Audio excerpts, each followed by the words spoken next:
Every time I watch a fine teacher teach, I feel the same way I do when I watch a great violinist perform. I can't understand how in the world they pull that off. Teaching is a highly complex and very engaging job, and there's never really a moment when you're teaching when you're not sort of really trying to manage 10 complex tasks at once. That's what good teachers do. Good teaching looks seamless, but the work underneath the surface is intense, and it's ongoing, and it's unending. Subtract 2, subtract 2. Learning is such a basic human need that humans evolved to be teachers. Education is one of the great hopes for being able to move people. To me, that's fundamentally what education's about. It sort of couples to every societal issue you can think about. We live in a society where education is probably the key to the American dream. There's this thought that you can come here, work hard, go to school. You see how the go to school part's always in that equation, like it's always part of it. I think of myself as a teacher, first and foremost. So I've always felt the most important part of any role I've had, whether it's provost or dean, the most important part of that role has to been a teacher. Coming in, I never thought it'd be in education. I was like, oh, kids, that sounds terrible.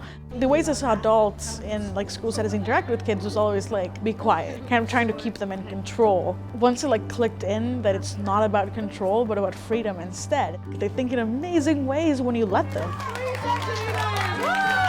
That intellectual challenge of bringing the curriculum to the children is a set of puzzles every single day. We both do research and worry about it coming into practice, but we also take practice and bring it into research. There are a lot of shoulders of giants that we stand on in terms of the research we get to do today, and it's a real privilege. I think that's been a really healthy reminder about why I came here. Schools of education are crucial in that they bring together the voices of the field and of research in ways that breaks down the silos that we often see between universities and the communities that they serve. We are the world's leading researchers in areas of education. It is a perfect balance of fundamental research and application. The conversations that I see between researchers and practitioners build better research questions. And so I think we're going to be more apt to come up with better solutions. We're going to know more about education as long as we have that engagement. So now what can we do here? We have a tradition at Stanford to actually say we want to make sure that our graduates are able to understand the community that surrounds them and that they work to make it better.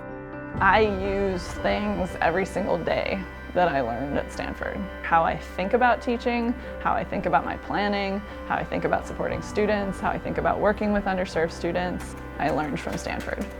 Education is the foundational platform on which we get to renew ourselves. We can either be passive recipients of the culture that we exist in, or we can be active in trying to frame that culture. Education has this multiplier effect. So if you can create something that truly works, it's incredible how many people around the world will use that. The best thing we could learn was that some of our ideas had become so ubiquitous and universal that nobody knows they came from Stanford. They've become everyone's.